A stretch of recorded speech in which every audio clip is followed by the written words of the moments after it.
Ang kwentong ito ay hango sa tunay na buhay. Karanasan ito ni Berting. Walang eksaktong taon. Nangyari ito sa probinsya ng Bicol. Magandang araw sa iyo, kabaryo. Ang kwentong ibabahagi ko ngayong araw ay may kinalaman sa magandang samahan ng tikbalang at tao. Sa liblib na baryo na nakatago sa paanan ng mga luntiang bundok ng Camarines Sur, nakayakap sa malawak na dagat Pasipiko. Dito naninirahan ang isang antingero na ang pangalan ay Berting. Hindi siya isang tipikal na manghuhula o albularyo, kundi isang lalaking pinaniniwala ang may kakayahang magpagaling ng iilang karamdaman at magbigay ng proteksyon gamit ang kakaibang anting-anting na minana pa niya sa kanyang mga ninuno.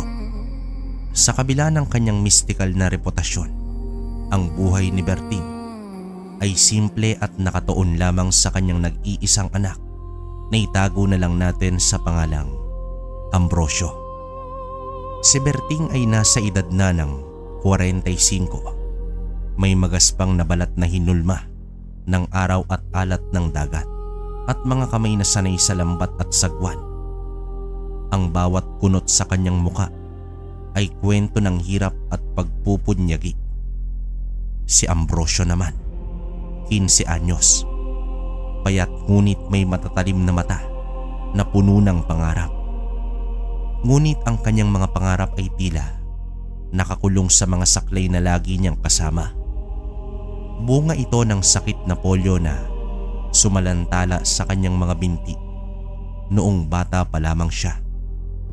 Ang bawat hakbang niya ay isang hamon, isang pagpapatunay sa kanyang katatagan. Itay, mukhang tinanghali ka pumayin sa pamamalaot ha. Bungad naman dito ni Ambrosio habang nilalapitan ang ama na naghahanda ng lambat. Medyo napasarap ang tulog ko, anak. Mabuti na lang at maaasahan kita.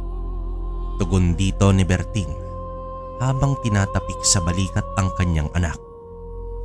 Hindi naman puhad lang ang kapansanan ko, Itay, para makakilos at gawin ang mga dawaing bahay. Bilib talaga ako sa iyo, anak. Sa kabila ng lahat, nakikita mo pa rin ang positibong bahagi sa buhay. O sige na, alis na ako upang makarami. Ikaw na ang bahala dito sa bahay. Ang kabuhayan ni Berting ay ang pangingisda. Bago pa sumikat ang araw, naroon na siya sa dagat. Sinasagwan ang kanyang luma ngunit matibay na bangka. Sa bawat paghila niya ng lambat, hindi lang isda ang inaasahan niya, kundi pati na rin ang pag-asa para sa kinabukasan ng kanyang anak. Alam niyang hindi habang panahon ay kaya niyang maging saklay ni Ambrosio. Kailangan niyang maging malakas, hindi lamang para sa kanyang sarili, kundi lalo na para naman sa kanyang anak.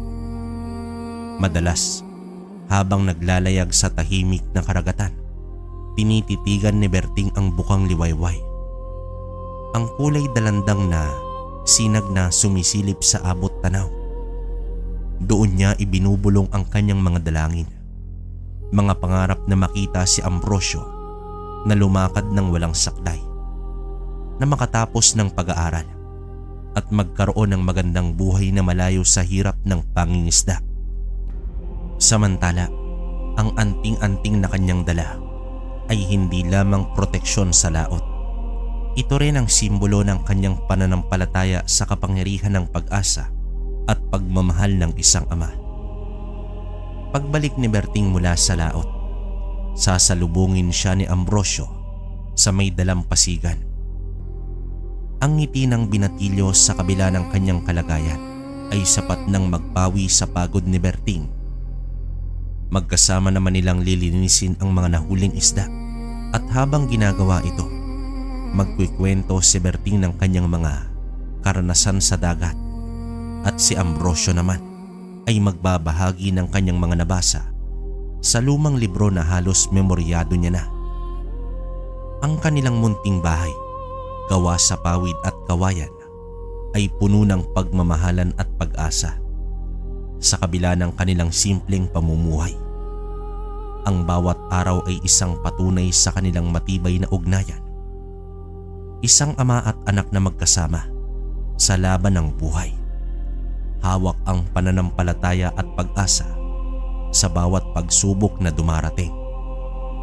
Ambrosio anak, hindi ka ba naiinggit sa ibang bata na pumapasok sa paaralan? Bungad na tanong dito ng kanyang ama. Naku Itay, hindi po. Paulit-ulit ko pong binabasa ang mga lumang libro ko at natutuwa po ko sa mga impormasyon na nababasa ko.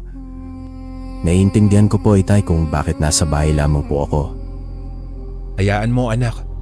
Sa susunod bibilhan kita ng mga bagong libro sa bayan. Talaga po Itay. Kaya lang, mas unahin niyo po ang mga pangangailangan natin dito sa bahay. Baka kulangin po kayo ng panggastos. Huwag ka nang mag-alala. Ako nang bahala doon. Basta bibilhan kita anak. Sambit ni Berting habang hinahaplos sa ulo ang kanyang anak.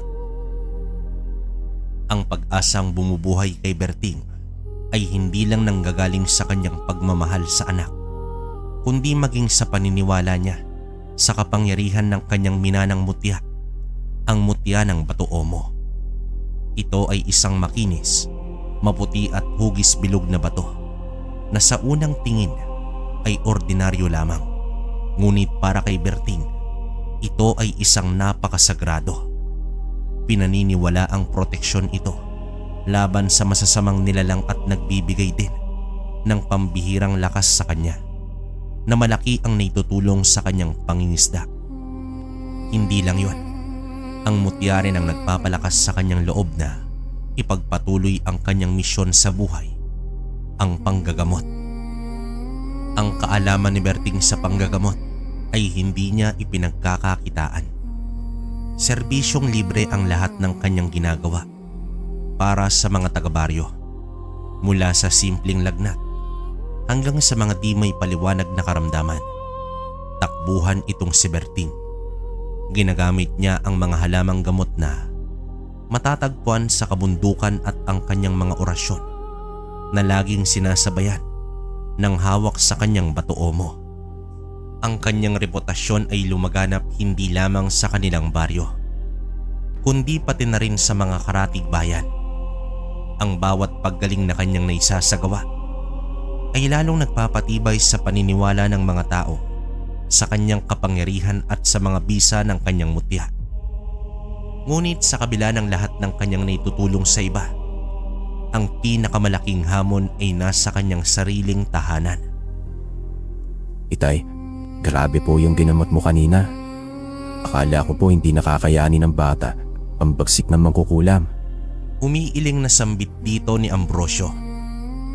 Lumaban pa kasi ang mangkukulam na iyon at walang balak na bawiin ng sumpa, kaya tinuluyan ko na lang. Ang nilalang na binalot ng kadiliman ng puso ay dapat lang naihatid sa tamang kinalalagyan. Paliwanag ni Berting habang tinatanaw ang paalis na mga pasyente. Mahabang panahon na ang ginugol ni Berting sa paghahanap ng lunas para naman sa polio ni Ambrosio. Naaalala pa niya ang araw na dinala niya ang kanyang anak sa isang malaking ospital sa may syudad. Puno siya ng pag-asa na doon matatapos ang pagdurusa ng kanyang anak. Ngunit ang mga salita ng doktor ay tumagos sa kanyang puso. Pasensya na po Berting, wala na po talagang pag-asang sakit ng anak ninyo. Kailangan nyo na lang tanggapin. Bumalik sila sa baryo na may mabigat na kalooban, ngunit hindi kailanman nawala ang apoy ng pag-asa sa dibdib ni Berting. Para sa kanya, hindi ang doktor ang huling hurado. Naniniwala si Berting na balang araw ay mapapagaling din niya si Ambrosio. Patuloy siyang nagbabasa ng mga lumang libro tungkol sa panggagamot. Nakikinig sa mga kwento ng mga matatanda tungkol sa mga himala at patuloy na nananalangin. Ang kanyang Bato-Omo naman ay laging nasa kanyang bulsa, parang isang paalala ng kanyang layunin. Sa bawat pagsikat ng araw, may bagong pag-asa si Berting na malapit na ang araw na may kita niya ang kanyang anak na tumatakbo sa dalampasigan. Malaya ito sa mga saklay at buo ang kanyang mga pangarap. Ang bawat paghila niya ng lambat sa dagat ay hindi lamang para sa kanilang pang-araw-araw na pagkain, kundi para rin sa patuloy na paghahanap ng kasagutan sa matagal niya ng dinadalangin. Isang araw, habang pauwi si Berting mula sa pangingisda, nasalubong niya si Mang Tonyo, isang matandang mangingisda na may malalim na kaalaman sa mga alamat ng kanilang probinsya. Huminto naman si Mang Tonyo at kinawayan itong si Berting. May ngiti ito sa labi na tila may mahalagang ibabalita. Berting, narinig mo na ba ang kwento tungkol sa gintong laway ng hari ng mga tikbalang? Tanong dito ni Mang Tonyo na ang boses ay halos pabulong na. Bigla namang nanindig ang balahibo ni Berting. Ilang taon niya nang hinahanap ang anumang lakas ng lunas para sa kanyang anak. At ngayon, may isang bagong pwedeng kapitan. Ano po yan, Mang Tonyo? May kinalaman po ba yan sa panggagamot? Agad na tanong dito ni Berting.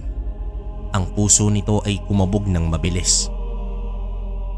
Dito ikwinento ni Mang Tonyo ang narinig niya mula naman sa isang albularyo sa kabilang bayan.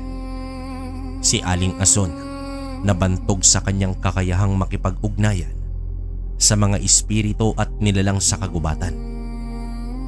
Ayon kay Aling Ason, ang gintong laway ng hari ng mga tikbalang ay isang pambihirang gamot na kayang pagalingin ang napakaraming karamdaman, kasama na ang mga sakit na itinuturing ng wala ng lunas ng modernong medisina.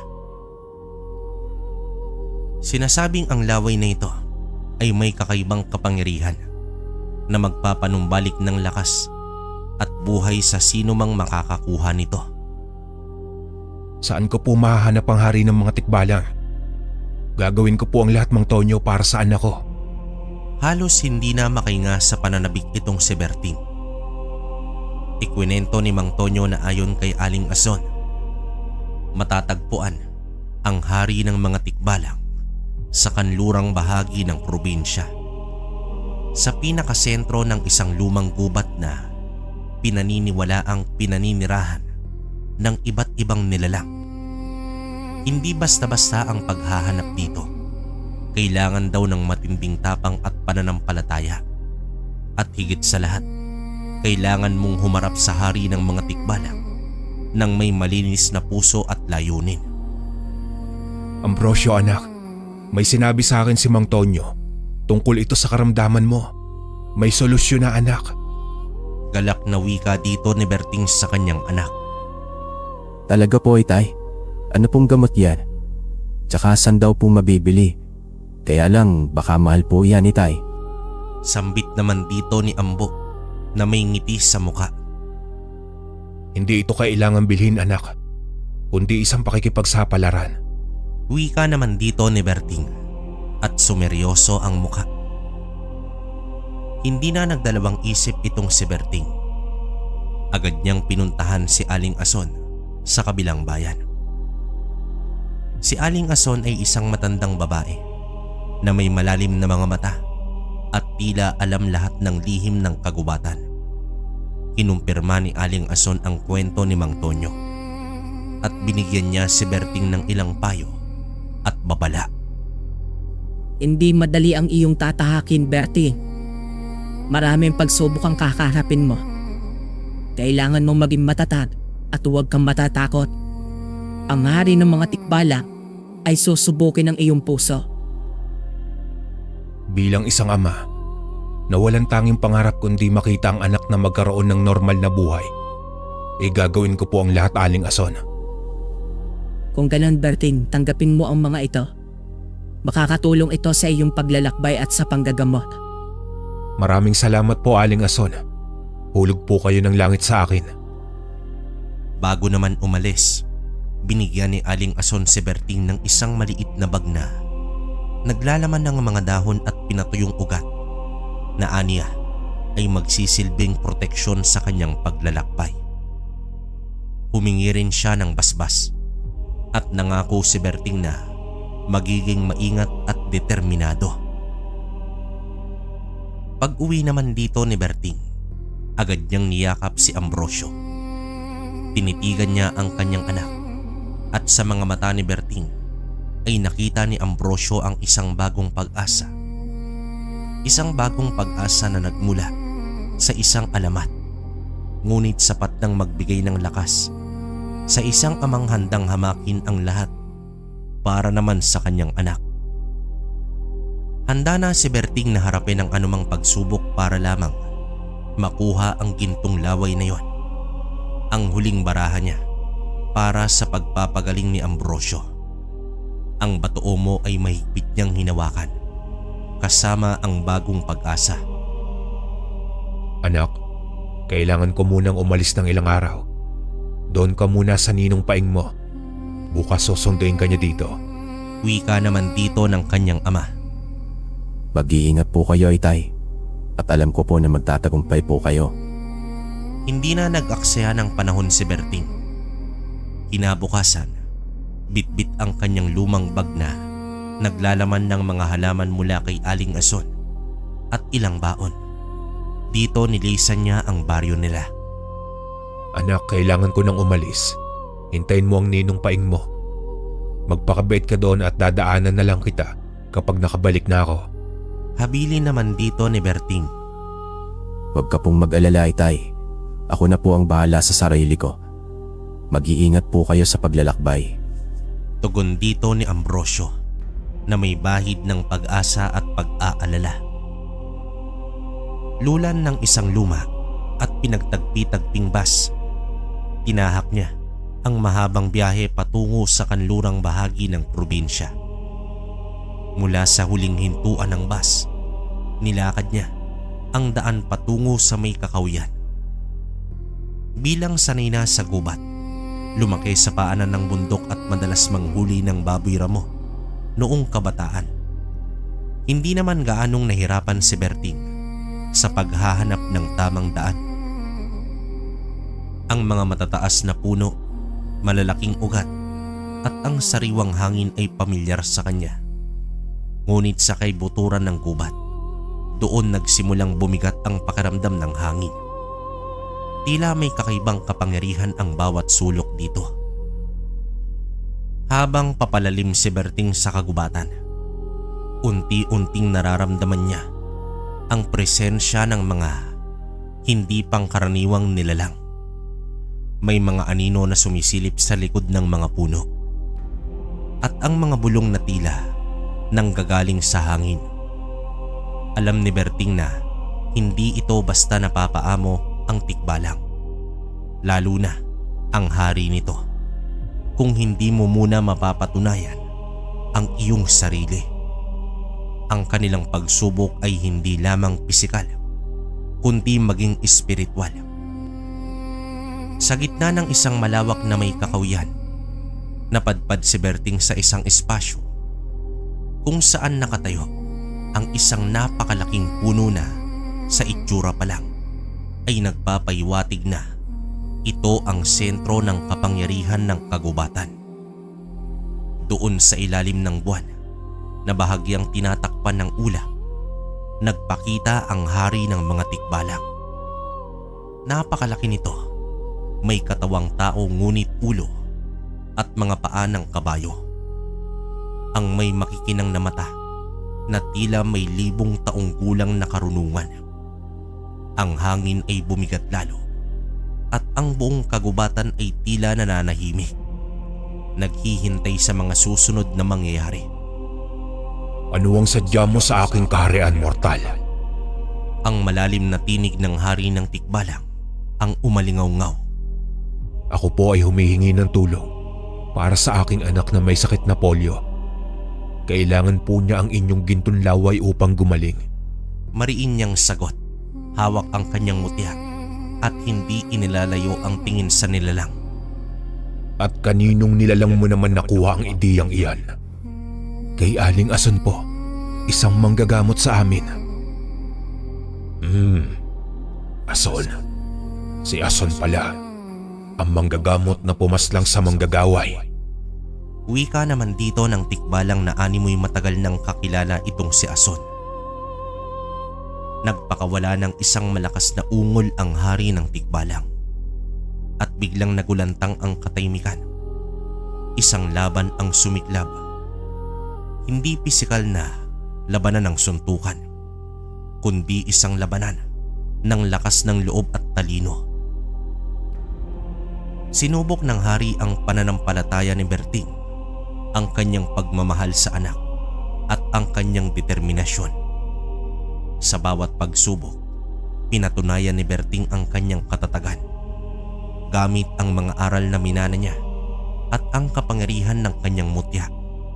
Ipinakita niya ang kanyang kahandaang magsakripisyo, ang kanyang dalisay na layunin at ang kanyang pag-ibig sa kanyang anak na higit pa sa kanyang sariling buhay. Sa uli, bumaba naman ang hari ng tikbalang sa kanyang kinalalagyan. Isang mapagkumbabang ngiti ang sumilay sa kanyang muka. Sumaludo ang nilalang sa antingero. Isang tanda ito ng paggalang. Dahil sa iyong matinding pagmamahal at dalisay na layunin, igagawad ko sa iyo ang iyong kahilingan. Maraming salamat po, mahal na hari. Nakita niyo po ang tunay na nilalaman ng aking puso. Matapos nun, dahan-dahan itong lumapit sa kanya at naglabas ng kakaibang liwanag mula sa kanyang bibig. Ang gintong laway na hinahangad ni Berting. Maingat itong inilagay ni Berting sa isang maliit na lalagyan na dala niya. Umayo ka, mortal, at naway matupad mo ang iyong pangarap. Hinahangad ko ang kapanatagan ng iyong buhay at ang kagalingan ng iyong anak. Huling wika ng hari bago naman ito naglaho mula sa puting usok na lumabas mula sa lupa. Isang masayang ama ang dumating sa bahay.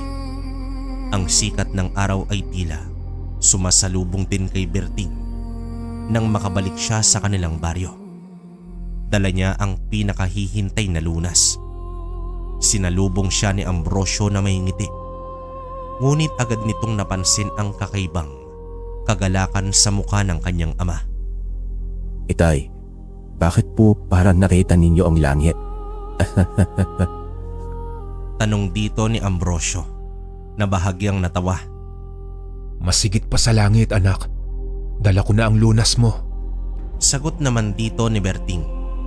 Talaga po, Itay. Nakuha niyo na po. Mabuti at ibinigay ng tikbalang. Ano po bang nangyari, Itay? Sabik na tanong dito ng kanyang anak. Hindi naman may tago ang pananabik sa kanyang boses. Ikwinento niya kay Ambrosio ang kanyang paglalakbay, ang pagharap sa hari ng tikbalang at ang pagkuha ng gintong laway. Habang nakikinig si Ambrosio, napansin niya ang kakaibang liwanag na nanggagaling sa maliit na lalagyan na mahigpit na hawak ng kanyang ama. Agad na isinagawa ni Berting ang paraan ng panggagamot. Alinsunod sa sinabi ng hari ng tikbalang, kailangan ng 3 araw na gamutan bago tuluyang gumaling ang sakit. Bawat patak ng gintong laway na ipinahid ni Berting sa mga binti ni Ambrosio ay tila nagbibigay ng bagong buhay. Sa unang araw, naramdaman ni Ambrosio ang unti-unting pagbalik ng pakiramdam sa kanyang mga binti. Kinabukasan, mas maluwag niya nang naigagalaw ang kanyang mga daliri sa paa at may bahagyang lakas na siyang maramdaman sa kanyang mga hita. Ang pag-asa ay nagsimulang mamukadkad sa puso ni Ambrosio habang patuloy na binabantayan ni Berting ang bawat pagbabago. Itay, tignan niyo po. Naigagalaw ko na po ang aking mga daliri ng mas malawak. At saka may lakas na po ang aking mga binti. Ang galing naman po nito, Itay. 2 araw pa lang, pero napakalaki na po ng pagbabago. Mabuti naman anak. Bukas ang huling araw ng gamutan. Makakalakad ka na ng maayos at hindi mo nakakailanganin ng saklay. Ngunit ang galak at saya ay may kasunod pa palang panganib.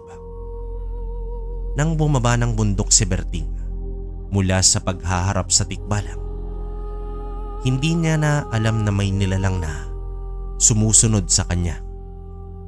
Ang balita tungkol sa gintong laway ng hari ng tikbalang ay kumalat na sa mundo ng mga engkanto at sa iba pang nilalang.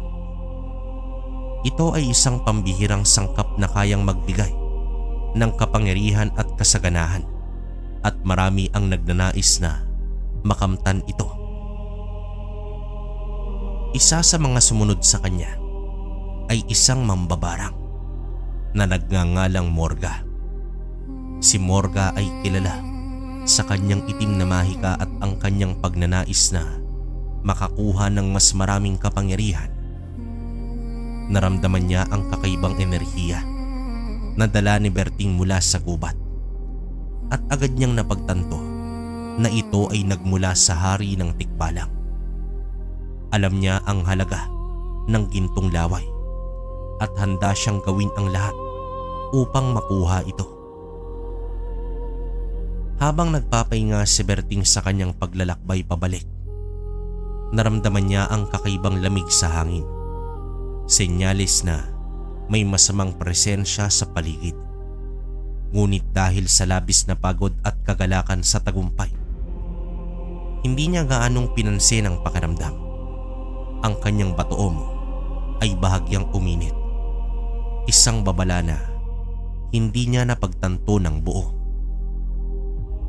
Ngayon, nasa panganib si Berting at ang kanyang pamilya.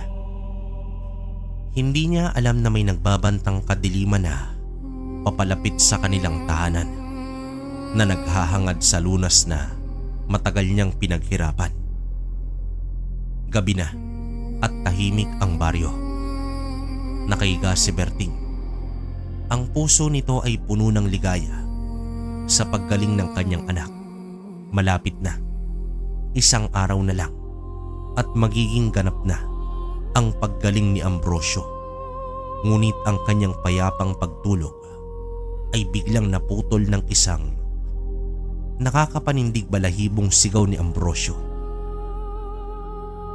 Dito napabalikwas si Berting mula sa pagkakatulog. Agad naman siyang tumakbo papunta sa anak. Nakita niya si Ambrosio na nakasandal sa labas ng dingding ng bahay. Namimilipit sa sakit habang mahigpit na hawak ang leeg. Tay, may kumagat po sa akin. Parang insekto. Pero ang hapdi po. Anak, anong nangyari sa'yo? Bakit nasa labas ka pa? Galing po ako sa palikuran. At sa pagbalik ko may biglang kumagat na po sa aking leeg. Isang kulisap o malaking bubuyog. Hindi ko po nakita ng mabuti dahil madilim. Nang tingnan ni Berting ang kagat, isang maliit na marka na tila pinanday sa balat. Agad niyang nalaman na hindi ito ordinaryong kagat ng insekto. Ito ay barang.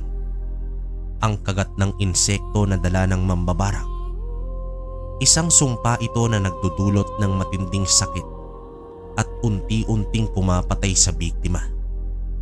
Agad niyang naalala ang lamig na naramdaman niya sa gubat at ang bahagyang pag-init ng kanyang batoomo. Huli na nang mapagtanto niya ang babala nito. Nanginginig sa galit at pag-aalala, nagmadali si Berting. Kinuha niya agad ang kanyang mutya at ang ilan sa mga halaman na ibinigay ni Aling Ason. Dahil sa sariwa pa ang sumpa, agad niyang isinagawa ang ritual ng paggagamot.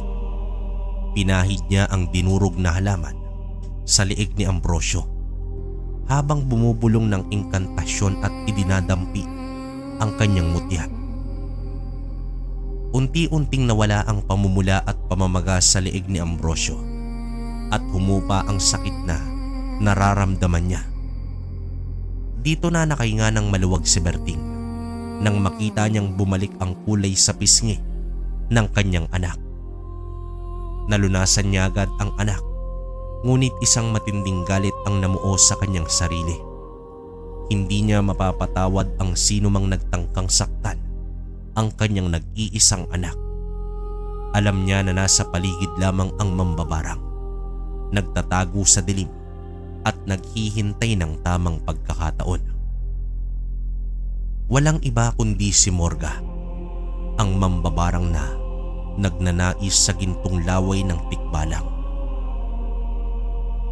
Lumabas si Berting ng bahay. Ang kanyang mga mata ay nanlilisik sa dilim. Mahigpit niyang hawak ang kanyang mutya. Ang enerhiya nito ay tila umaapaw sa kanyang mga ugat. Handa siyang harapin ang sinumang mga hasna sakta ng kanyang pamilya.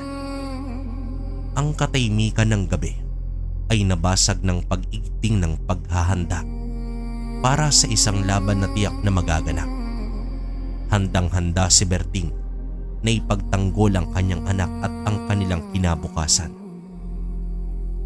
Kinabukasan naman ang pangatlong araw ng gamutan ay dumating na may dalang kakaibang pag-asa.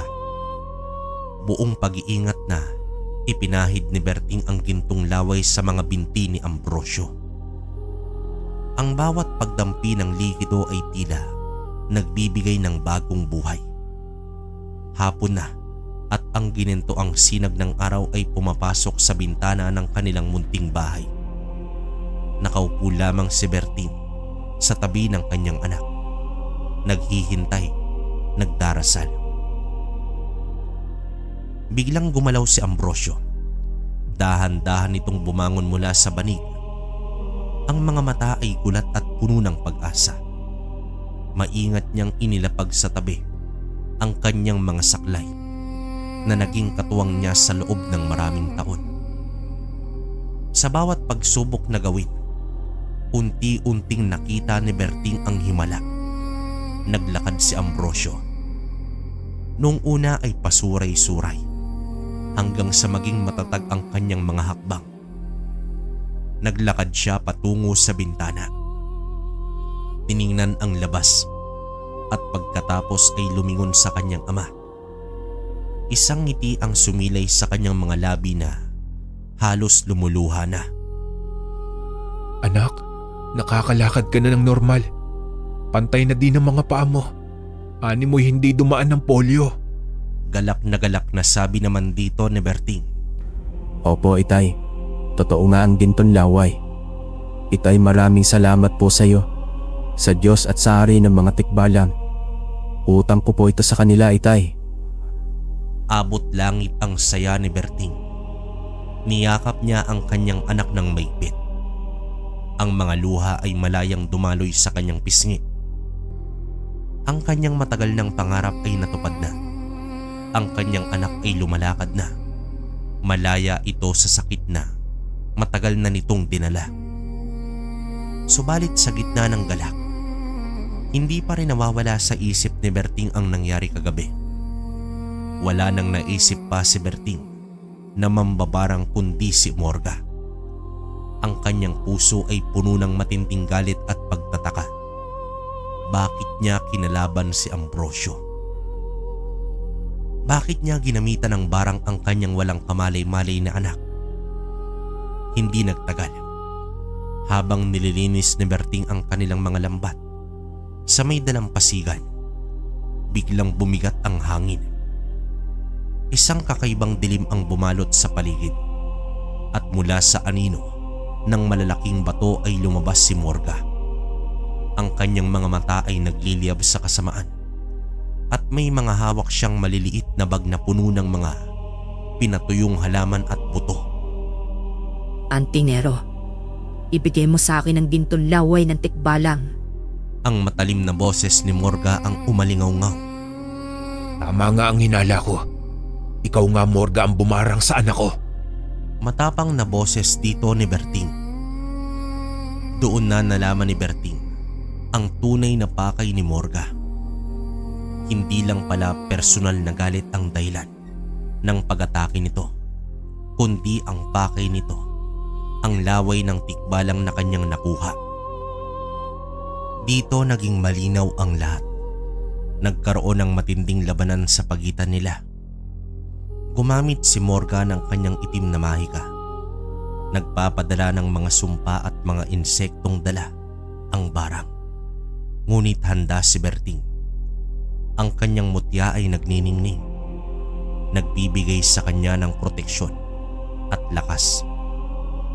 Ang bawat pagtatangka ni Morga na gamitan siya ng barang ay nababaliwala dahil sa kanyang mutya. Sa kabila ng kanyang kapangyarihan, naramdaman ni Berting ang hirap ng pakikipaglaban sa isang mambabarang na mas sanay na sa itim na mahika.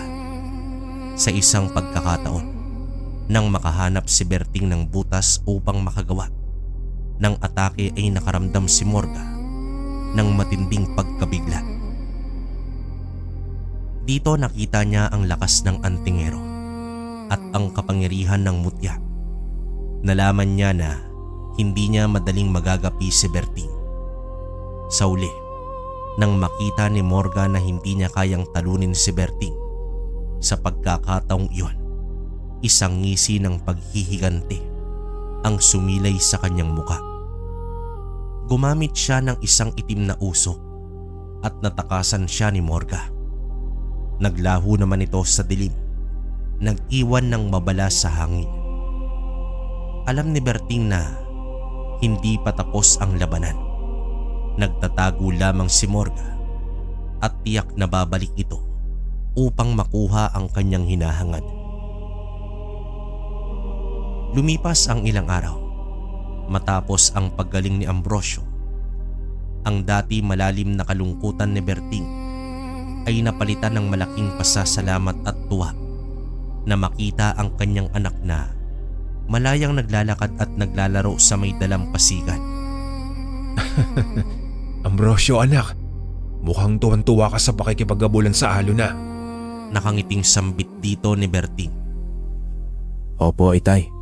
Matagal ko na rin na hindi nagagawa ito. Grabe, itay. Parang hindi ako dumaan sa sakit. Ang lakas-lakas po ng mga paa ko ngayon, itay. Tila hindi napapagod. Basta huwag ka lang masyadong magpapakapagod sa paglalaro. Baka naman mapagod ka kasi ng gusto. Ngunit sa kabila ng kasiyahang ito, isang mabigat na ulap ng pangamba ang bumalot sa kanyang isipan. Hindi ganoon katindi ang kanyang kaligayahan dahil alam niyang nasa paligid pa rin si Morga, ang mambabarang na naghahanap ng pagkakataon upang kunin ang gintong laway ng tikbalang. Ang pakikipaglaban niya kay Morga ay isang patunay na handa itong gawin ang lahat, at ang kanyang pagtakas ay nangangahulugang hindi pa tapos ang kanilang laban. Madalas na nililibot ni Berting ang baryo. Laging alisto sa anumang kakaibang pangyayari. Ang kanyang mutya ay laging nasa kanyang bulsa, mainit sa kanyang palad. Tila nagbababala sa paparating na panganib. Naramdaman niyang mas lumalakas ang presensya ni Morga sa kanilang lugar. Isang senyales na tila may mas malaking plano ang mambabarang. Isang araw, nagulantang ang katahimikan ng baryo. Isang nakakabinging sigaw ang umalingaw-ngaw mula sa sentro ng baryo. Agad na tumakbo si Berting. Ang puso ay kumakabog ng malakas. Ang kanyang pinangangambahan ay nangyayari na. Pagdating niya sa sentro, tumambad sa kanya ang nakakapanindig balahibong tanawin. May nabiktima ng barang. Hindi isa, kundi 3 matatandang miyembro ng komunidad ang nakahandusay.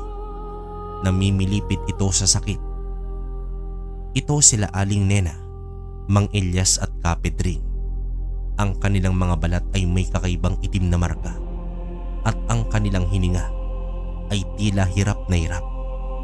Ang mga residente ay nagkakagulo, umiiyak at nananalangin. Agad na sumugod si Berting sa mga biktima.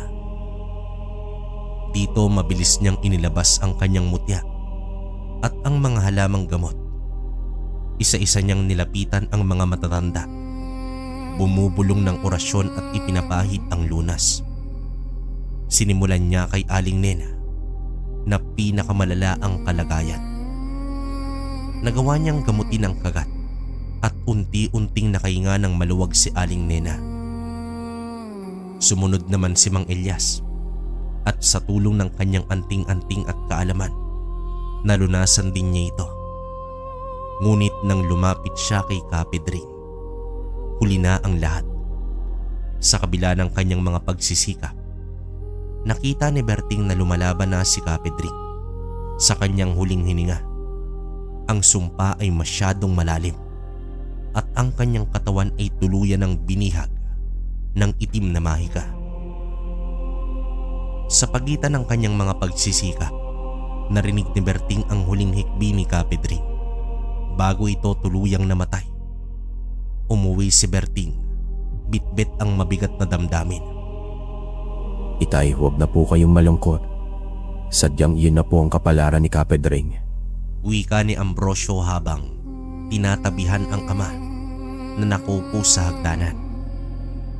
Ay, mahirap sa pakiramdam na may isang tao ako na hindi nailigtas. Kung hindi lang sana nagkasunod-sunod, tiyak maililigtas ko pa si Kapedring. Tugon dito ni Berting na labis ang panghihinayang. Si Morga po ba may kagagawan, Itay? Sino pa ba ang mambabarang sa ating baryo, anak? Kundi ang demonyong iyon. Sana noon ko pa binawian ng buhay si Morga. Hindi naman makapaniwala si Berting sa nangyari. Dalawa lang ang nailigtas niya at namatay ang isa. Ang damdamin ng galit, pagkabigo at paghihiganti ay muling bumalot sa kanya. Hindi ito aksidente. Ito ay isang mensahe mula kay Morga. Isang babala na hindi siya titigil hanggat hindi niya nakukuha ang kanyang gusto. Ngayon, higit kailanman, alam ni Berting na kailangan niyang harapin si Morga. Hindi na lamang para sa kanyang pamilya, kundi para na rin sa buong baryo. Ang buhay ni Kapedring ay hindi dapat masayang ng walang hustisya. Ang pagkamatay ni Kapedring ay nagtulak naman kay Berting sa bingit ng pagpapasya. Hindi niya nahahayaang may mabiktima pa si Morga. Ang galit at paghihiganti ay naging gasolina na nagtulak sa kanya upang kumilos. Hindi na siya maghihintay na umatake pa ang mambabarang. Siya na mismo ang naganap sa mambabarang. Nagpaalam siya kay Ambrosio. Ipinangako niyang babalik siya ng ligtas at bitbit ang kanyang mutya at ang kanyang buong tapang. Nilisan niya ang bahay nila. Anak, doon ka na muna sa ninong mo. Hahanapin ko na si Morga. Kailangan matigil na ang kanyang kahibangan. Sige po, Itay. Mag-iingat po kayo palagi. 4 na gabi at 3 araw siyang naghanap. Tinahak niya ang mga liblib na bahagi ng kagubatan, mga lumang kuweba at maging ang mga pinaniniwalaang kuta ng mga masasamang espiritu. Sa bawat paghinto niya, nararamdaman niya ang kakaibang enerhiya na nagmumula sa kanyang mutya. Tila gabay sa kinaroroonan ni Morga. Kumain siya ng bunga ng kagubatan at uminom ng tubig mula sa mga batis. Ang pagod ay hindi niya pinansin. Ang kanyang layunin ang nagsilbing lakas niya. At isang hapon, habang papalubog ang araw at ang mga anino ay humahaba, nakita niya si Morga. Nakaupo ito sa tuktok ng isang malaking bato sa gitna ng isang liblib na burol. Tila nagmumuni-muni ito. Nagliyab ang kanyang mga mata sa itim na mahika at sa paligid nito ay may mga kakaibang halaman na tila sumusunod sa bawat galaw niya. Sa pagkakataong yon, hindi na nagpakampante si Berting. Alam niyang ito na ang huling pagkakataon upang wakasan ang kasamaan ni Morga. Huminga siya ng malalim, mahigpit na hinawakan ang kanyang mutya at lumapit ng may buong determinasyon. Morga, Ang matigas na tinig ni Berting ay umalingaw-ngaw sa tahimik na burol. Hindi ka pa rin ba natututo, Antingero? Hindi mo akong matatalo. Nagulat si Morga at nang makita niya si Berting, isang ngisi ang sumilay sa kanyang muka. Agad na sumiklab ang laban. Mas matindi ito kaysa sa kanilang unang paghaharap. Gumamit si Morga ng lahat ng kanyang kapangyarihan. Nagpadala siya ng mga itim na usok na nagdulot ng pagkalito. Mga insekto na nagtataglay ng nakamamatay na sumpa. At mga bulong na naglalayong basagin ang loob ni Berting. Ngunit handa si Berting sa lahat ng yon. Ang kanyang batuongo ay nagniningning ng buong liwanag.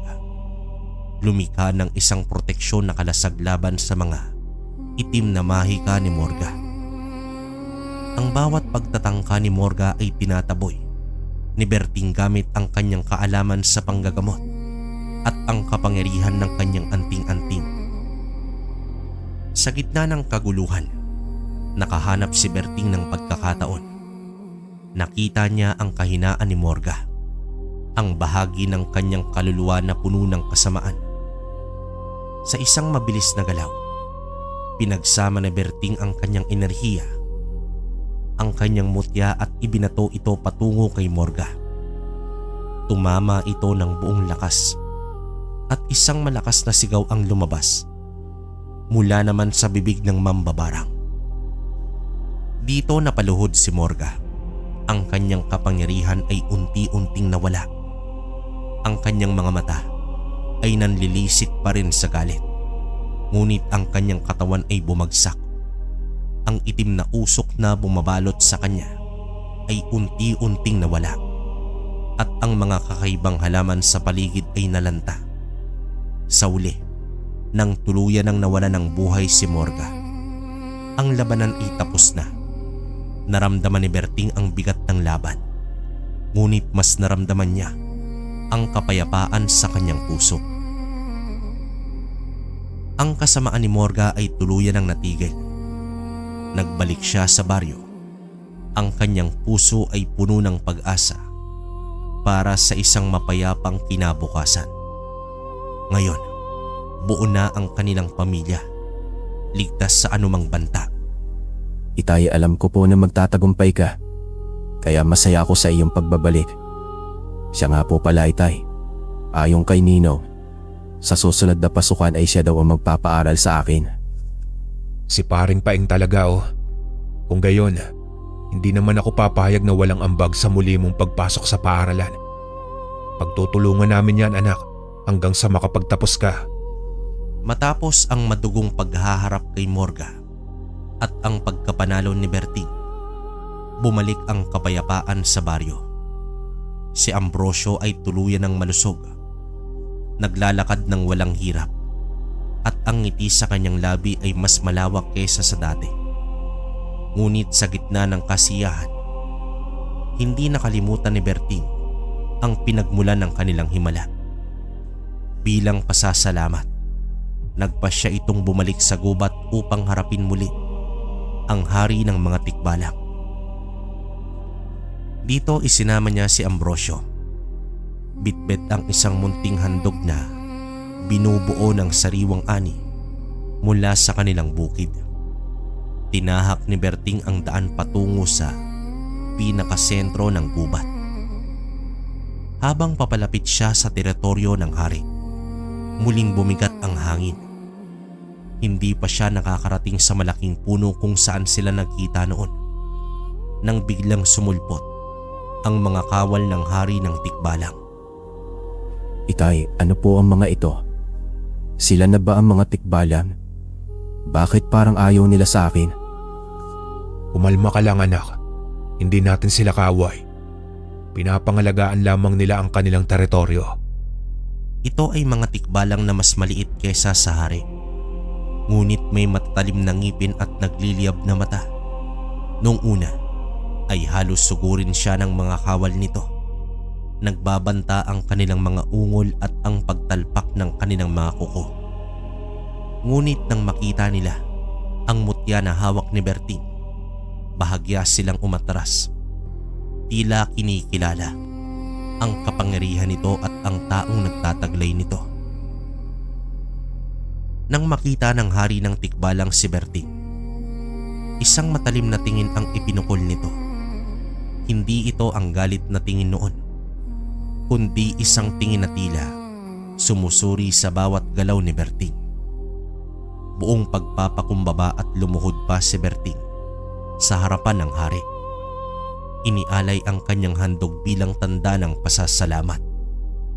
Maraming salamat po, kamahalan. Dahil po sa inyong kabutihan, gumaling na po ang aking anak. Hindi ko po kailanman malilimutan ang tulong na ibinigay niyo sa amin. Sabi naman dito ni Berting. Ang boses nito ay puno ng paggalang. Dito tinanggap ng hari ang handog at sa unang pagkakataon, nakita ni Berting ang isang kakaibang ekspresyon sa mukha ng nilalang. Tila isang pagkilala. Ngunit ang sandali ng pasasalamat ay agad na napalitan ng isang seryosong babala mula sa hari. Ang malalim nitong boses ay umalingaw sa buong gubat na tila nagbabadya ng isang paparating na unos. Berting, ang iyong puso ay dalisay at ang iyong pagmamahal sa iyong anak ay tunay. Ngunit ang mundo ng tao at ang aming mundo ay patuloy na nagkakasalubong. May nagbabadyang negatibong presensya ang umiiral sa kapaligiran. Isang kadiliman na lumalaki. Hindi ito tulad ng mambabarang na iyong nilabanan. Mas malalim ito, mas sinauna at mas mapanira. Ano po ang ibig ninyong sabihin? Hindi ko tiyak kung kailan ito maghahasik ng lagim o kung kailan ito ganap na magpapakita. Ngunit handa ka dapat, Berting. Ang iyong mutya ay magiging gabay mo at ang iyong kaalaman ang iyong kalasag. Mag-iingat ka, antingero. Ang digmaan sa pagitan ng liwanag at dilim ay hindi pa tapos. Patuloy pa dito ng hari na tila ang mga mata ay nakatingin sa malayo. Lagpas ito sa kasalukuyan. Napayuko na lamang si Berting. Ang mga salita ng hari ay tumatatak sa kanyang isipan. Ang kapayapaang kanyang naramdaman ay bahagyang nabawasan ng babalang ito. Ngayon, bukod sa pagiging ama at antingero, meron siyang bagong misyon. Ang maging alisto sa nagbabadyang panganib na hindi pa malinaw kung saan magmumula. Gumuhit ang lungkot sa mukha ni Berting nang sila ay makauwi mula sa gubat. Ang babala ng hari ng tikbalang ay patuloy na umalingaw-ngaw sa kanyang isipan. Sa kabila ng kaligayahan sa paggaling ni Ambrosio, isang bagong pangamba ang bumalot sa kanyang puso. Nag-aalala siya sa anak. Baka ito na naman ang magiging punteriya ng bagong panganib kagaya ng ginawa ni Morga. Ang mga ngiti ngayon ni Ambrosio ay malaya ng nakakagalaw.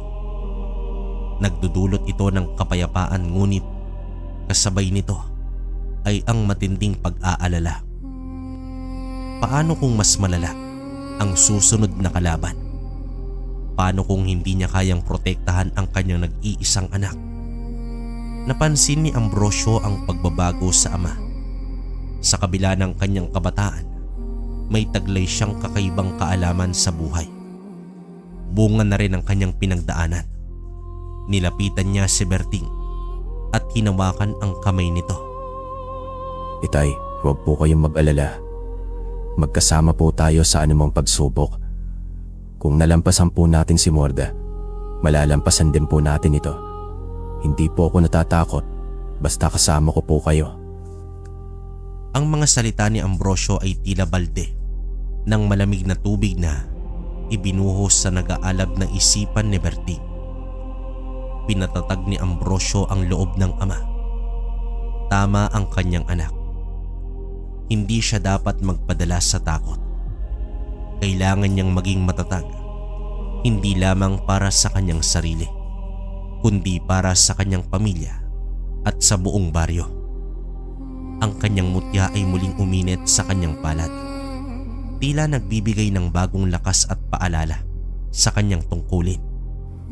Lumipas ang ilang linggo. Nagpatuloy si Berting sa kanyang pangingisda at pagtulong sa mga taga-baryo. Ngunit sa bawat gabi, laging alisto ang kanyang pandama. Isang gabi, habang nagkukumpuni ng kanyang bangka si Berting, sa may dalampasigan, bigla siyang nakaamoy ng mabaho sa paligid. Hindi ito ang amoy ng bulok na isda o ng karaniwang dumi sa dagat. Ito ay isang kakaibang amoy, matapang at nakakapangilabot.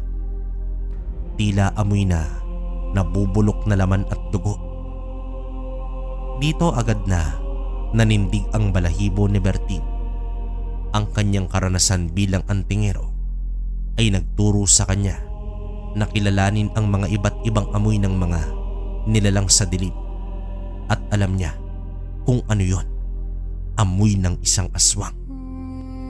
Ang aswang, ito ay ang isa sa pinakakinakatakutan at mapanirang puri na nilalang sa mga kakaibang nilalang ng Pilipinas.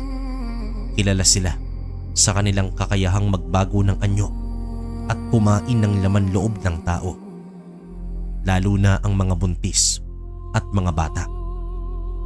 Ang bahong kanyang naamoy ay senyales ng kanilang presensya, isang babala ng paparating na kasamaan.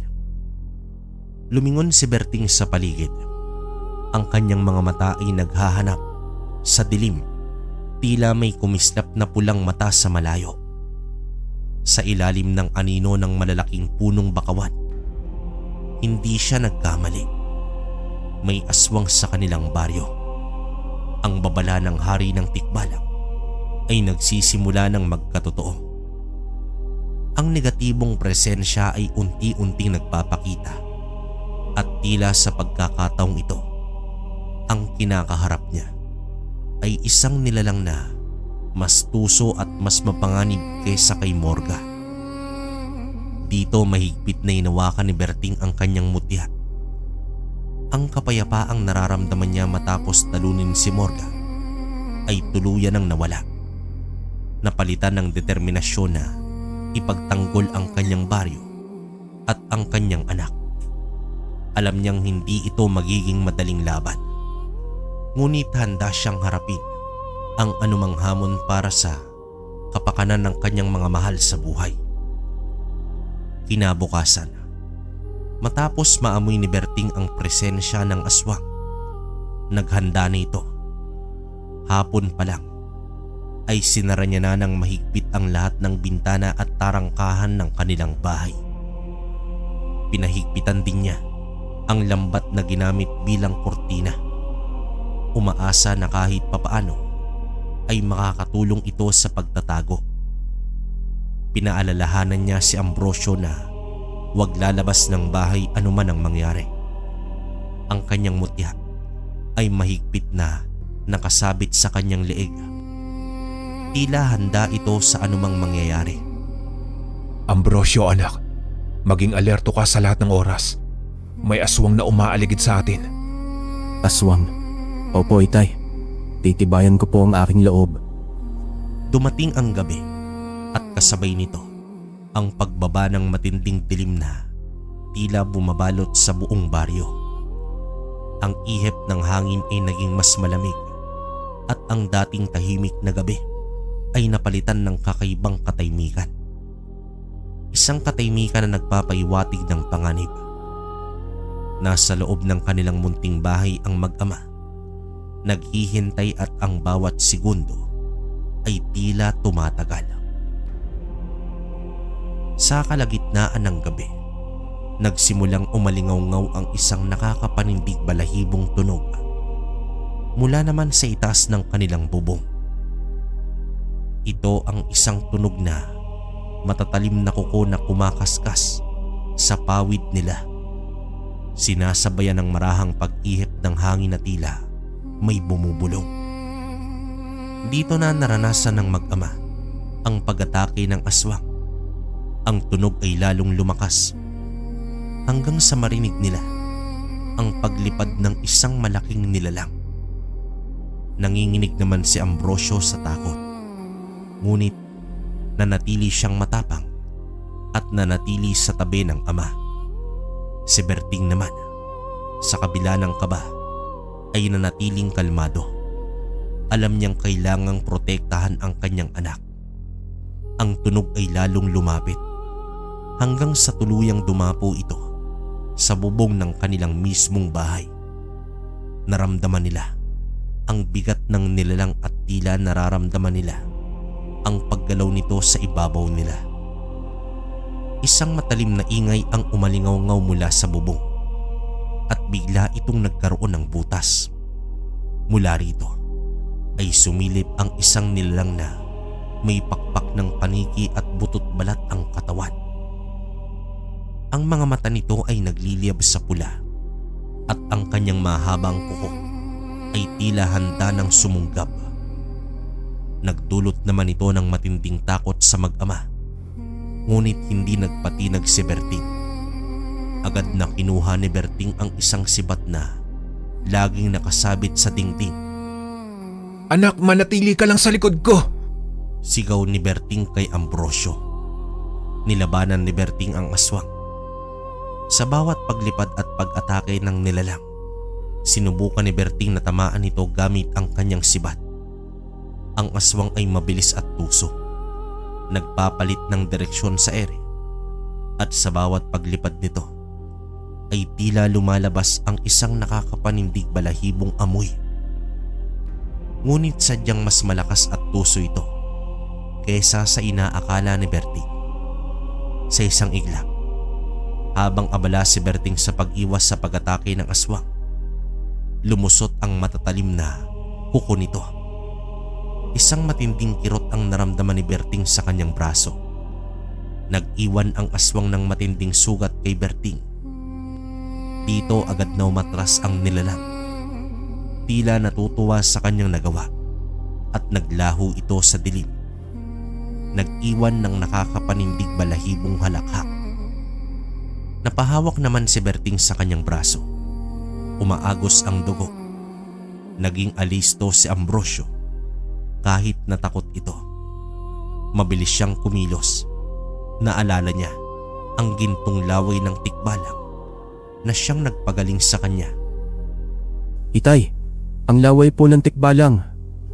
Sigaw dito ni Ambrosio.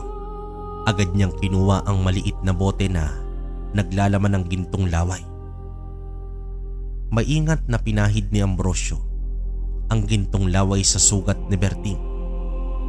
Sa pagdampi ng laway, agad na naramdaman ni Berting ang kakaibang init na dumadaloy sa kanyang ugat. Ang sugat ay unti-unti nagsara at humupa ang sakit nito. Ang pag-atake ng aswang ay isang malinaw na senyales na ang babala ng hari ng tikbalang ay hindi biro. Mas matindi ang labanan kesa sa inaakala ni Berting. Kinabukasan sa pagtanglaw ng araw sa baryo, hindi na nag-aksaya ng panahon si Berting. Ang sugat sa kanyang braso na dulot ng aswang ay tuluyan ang naghilom. Salamat sa gintong laway ng tikbalang. Ngunit ang karanasan ay nag-iwan ng matinding aral. Kailangan niyang maging mas handa. Dito kinuha niya ang mga matitibay na bagakay na nakatago sa likod ng kanilang bahay at sinimulang hubugin ang mga ito upang maging matatalim na sibat. Sa pagkakataong ito, hindi lang si Berting ang nagtatrabaho. Tahimik na lumapit si Ambrosio sa kanya. Dala ang isang matalim na kutsilyo. Itay, tutulong po ako. Sabi naman dito ni Ambrosio. Ang kanyang boses ay puno ng determinasyon. Maraming salamat, anak, at naging matapang ka sa sitwasyon na ito. Wika ni Berting, ngunit may bahid ng takot at pangamba. Alam niyang kailangan niyang maging bahagi ng laban na ito. Tinuruan ni Berting ang anak kung papaano tatalasan ang dulo ng bagakay at kung papaano patitibayin ang hawakan. Magkasama nilang inihanda ang mga sibat. Ang bawat galaw ay sinasabayan ng kanilang tahimik na pangako sa isa't isa at sa kanilang baryo. Habang naghahanda naman sila, hindi maiwasan ni Berting na pagmasdan si Ambrosio. Ang kanyang anak na dati nakakulong sa sakit ay ngayon ay buo na at handang humarap sa anumang panganib. Hindi na ito ang dating Ambrosio na kailangan niyang protektahan sa bawat sandali. Pagsapit ng hapon, nang matapos nilang ihanda ang sapat na sibat, naupo naman si Berting sa tabi ng kanyang anak. Dito nakatanaw sila sa malawak na dagat kung saan papalubog na ang araw. Nagpinta ng kulay kahel at pula sa kalangitan. Nagwika naman si Berting kay Ambrosio. Ang boses nito ay malalim at may halong emosyon. Anak, ang mutyang ito ay minana ko pa sa aking mga ninuno. Ito ay hindi lamang isang proteksyon, kundi simbolo rin ng responsibilidad. Ang kapangyarihan nito ay hindi para sa sarili lamang, kundi para sa pagprotekta sa mga mahihina at sa pagpapanatili ng kapayapaan sa ating lugar. Panimula dito ni Berting habang hinahawakan ang kanyang mutya ng batuomo na nasa kanyang leeg. Tila ramdam ni Ambrosio na naghahabilin ang ama sa kanya. Alam niyang may ibig sabihin ang mga salitang yon. Nais ni Berting na si Ambrosio ang magpatuloy ng kanyang nasimulan para sa baryo. Ang pagliligtas kay Ambrosio mula sa polio at ang kanilang pagharap sa aswang ay nagpatunay na ang anak ay may kakayahang magtaglay ng ganong responsibilidad. Anak, balang araw, baka hindi na ako ang magpoprotekta sa inyo. Tatanda rin ako at darating ang panahon na kailangan mong maging malakas para sa sarili mo at para sa ating mga kababayan. Ang laway ng tikbalang na siyang nagpagaling sa iyo ay tanda ng isang bagong simula. Ipinagkakatiwala ko sa iyo ang kaalaman na aking natutunan at ang pagmamahal sa ating kapwa. Nais kong ikaw ang magpatuloy ng aking nasimulan para sa baryo. Patuloy dito ni Berting habang iniaabot kay Ambrosio ang kanyang batuomo. Napaagat sa labi si Ambrosio. Ang mutya ay naramdaman niya ang init sa kanyang palad. Malaking responsibilidad ang ipinagkakatiwala ng kanyang ama. Ngunit sa kanyang puso, alam niyang handa siya. Ang paggaling niya ay nagbigay sa kanya ng bagong layunin at ang pagsubok ng kanilang pinagdadaanan ay nagpatibay sa kanyang loob. Tumingin si Ambrosio sa kanyang ama. Ang mga mata ay puno ng paggalang at pagmamahal. Opo, Itay. Hindi ko po kayo bibiguin. Ipagpapatuloy ko po ang inyong nasimulan. Isang ngiti ang sumilay sa labi ni Berting. Isang ngiti ng pagtitiwala at kapayapaan. Alam niyang handa na si Ambrosio. Ang laban sa aswang ay nalalapit. At sa pagkakataong ito, hindi na lang siya ang haharap. Magkasama silang haharap sa panganib. Bilang mag-ama at bilang tagapagtanggol ng baryo. Ang gabi ay dahan-dahang lumalim. At ang buwan ay sumilay sa kalangitan. Tila nagbibigay ng ilaw sa panibagong yugto ng kanilang buhay. 3 gabi ang lumipas. Matapos ang paghahanda ng mag-ama. Ang bawat gabi ay puno ng pag-igting. Habang laging handa si Berting sa anumang pag-atake. Hawak niya ang kanyang batuomo at nakasabit sa kanyang likod ang mga sibat na kanilang ginawa. Si Ambrosio naman, kasama niya sa loob ng bahay, ay may sariling sibat na hawak. Handa itong sumuporta kung kinakailangan. Sa 3 gabi, muling nagbalik ang dilim. Ngunit sa pagkakataong ito, mas matindi ang pagbabalik ng panganib. Hindi lang isa ang kanilang kalaban, kundi 3 aswang na puro may kakayahang lumipad. Ang kanilang mga pakpak ay lumikha ng kakaibang tunog sa hangin at ang kanilang mga mata ay nagliliyab sa pula sa ilalim ng buwan. Ang kanilang mga ungol ay umalingaw-ngaw sa buong baryo. Nagdulot ito ng matinding takot sa mga residente. Naganap ang matinding labanan sa pagitan ng mga aswang at antingero. Agad na lumabas si Berting ng bahay, handa nang humarap sa anumang nilalang. Bago pa man siya lumabas, mahigpit niyang binawalan si Ambrosio na lumabas din. Manatili ka sa loob, anak. Hindi ka dapat lumabas anuman ang mangyari. Utos dito ni Berting habang inilalagay ang isang matinding proteksyon sa bahay. Gamit ang kanyang mutya at mga orasyon, lumikha naman siya ng isang hindi nakikita na harang na magpoprotekta kay Ambrosio mula sa labas. Si Berting ay matapang na hinarap ang 3 aswang. Ang una ay mabilis na sumugod. Sinubukan siyang sakmalin ng matatalim nitong kuko, ngunit mabilis itong si Berting. Umiiwas sa bawat atake at sinusubukang balian ng sibat ang mga bawat galaw nito. Ang kanyang batoomo ay nagniningning. Nagbibigay ito ng kakaibang lakas sa kanya at nagsisilbing panangga sa mga itim na mahika ng aswang.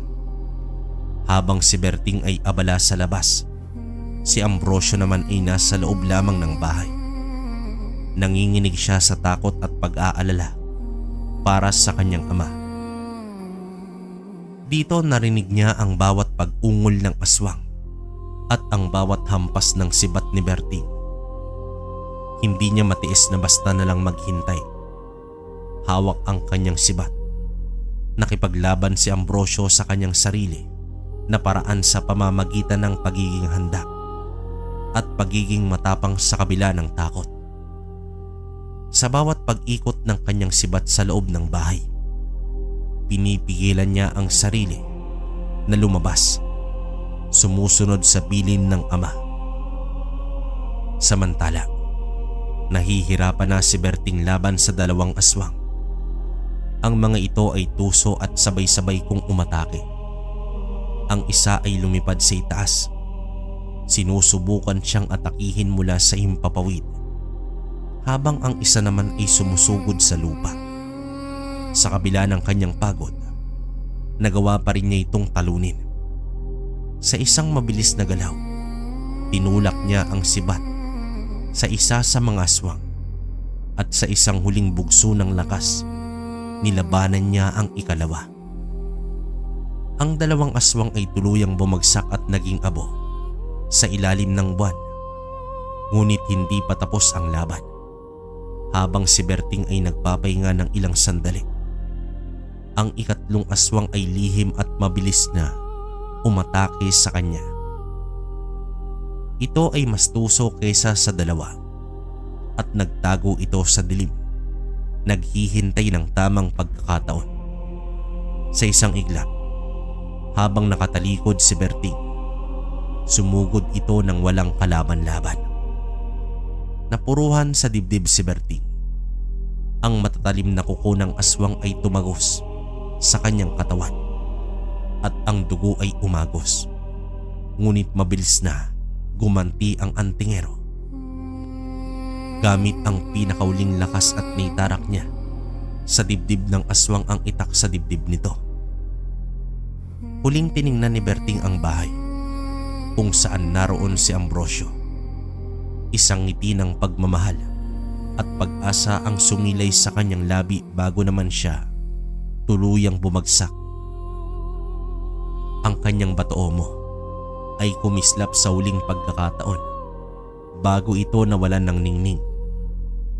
Sa gitna ng labanan, nawalan siya ng buhay. Ang hari ng tikbalang ay tama.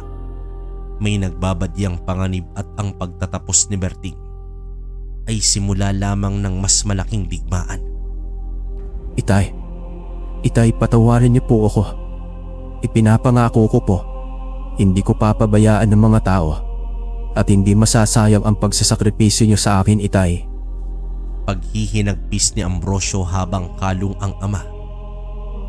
Ngayon, si Ambrosio na lamang ang natitira at siya na ang magpapatuloy ng laban. Ang batang naulila ay hindi nagpatinag sa laro ng buhay. Ang pagkagaling niya sa karamdaman ay ginamit niya ito upang magkaroon ng mas lalong makabuluhang buhay. Lumipas ang panahon.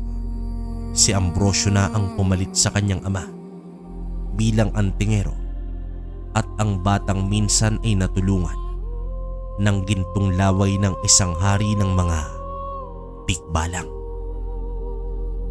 Wakas,